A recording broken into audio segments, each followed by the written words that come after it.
മറ്റ് രാജ്യങ്ങളിലേക്ക് കയറ്റി അയക്കുന്നതിൽ പ്രത്യേകിച്ച് ഗുണമില്ല എന്നുള്ളതാണ്.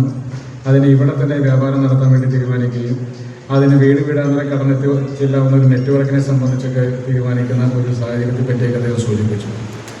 ഒരു മൊബൈൽ ആപ്ലിക്കേഷനാണ് ഇന്ന് തീരദേശത്ത് അവരുടെ മത്സ്യത്തിൻ്റെ ലേലം വിളി നടക്കുന്നത്.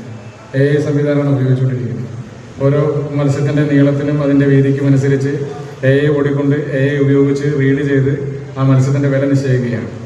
എന്നിട്ട് മത്സ്യത്തൊഴിലാളികളായിട്ടുള്ള ആളുകളെ സംബന്ധിച്ച് അവർക്ക് ഒരു കോഡ് കൊടുത്തിരിക്കുകയാണ്.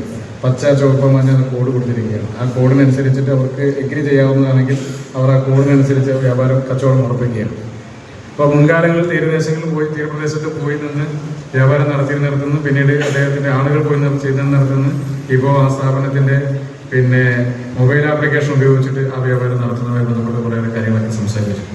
അപ്പോൾ അദ്ദേഹം ഉൾപ്പെടെ പറഞ്ഞു, ഇതിൻ്റെ വലിയ രീതിയിൽ വ്യാപാരം നടത്തുന്ന, വലിയ രീതിയിൽ തന്നെ നടത്തിക്കൊണ്ടിരിക്കുന്ന ആളുകളൊക്കെ ഇന്ന് വലിയ നഷ്ടം അനുഭവിച്ചുകൊണ്ടിരിക്കുന്ന ഒരു സമയം കൂടിയാണ്. നമ്മൾ പുറത്തുനിന്ന് കാണുമ്പോൾ പറയും ഇങ്ങനെ എക്സ്പോർട്ട് ബിസിനസ് ചെയ്യുന്ന ആളുകൾക്ക് വലിയ സാമ്പത്തികമായി സൗകര്യങ്ങളിലേക്കാണെന്ന് പറയും. പക്ഷേ ഈ ബിസിനസ് മുന്നോട്ട് കൊണ്ടുപോകാൻ വേണ്ടി അവർ അനുഭവിക്കുന്ന പ്രയാസങ്ങളൊക്കെ പറ്റി പറയും. അപ്പം അന്ന് മുതൽ മാത്രമാണ് എനിക്ക് ഈ മേഖലയുമായി ബന്ധപ്പെട്ട് ഇത് പുറമേ നിന്ന് കണ്ടിരുന്ന ഒരാളെന്ന നിലയ്ക്ക് അവനപ്പുറത്തേക്കുള്ള ഒരു അറിവ് ആകെ ഉള്ളത് ഈ അദ്ദേഹവുമായി സംസാരിച്ച കുറച്ച് കാര്യങ്ങളാണ്. അപ്പോൾ നമ്മളിങ്ങനെ പുറമേ നോക്കുമ്പോൾ ചെറിയ രീതിയിൽ തുടങ്ങിയ ആളുകൾ ഉൾപ്പെടെ, ചെറിയ തട്ടിലിട്ട് കച്ചവടം നടത്തുന്ന ആളുകൾ ഉൾപ്പെടെ, പുറത്തേക്ക് കയറ്റി അയക്കുന്ന ആളുകൾ ഉൾപ്പെടുന്ന ഒരു വലിയ നിര ഇതിൻ്റെ ഭാഗമായിട്ടുണ്ട്.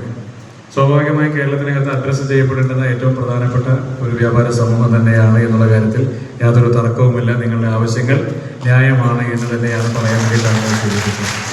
അപ്പോൾ ആ ആവശ്യങ്ങൾ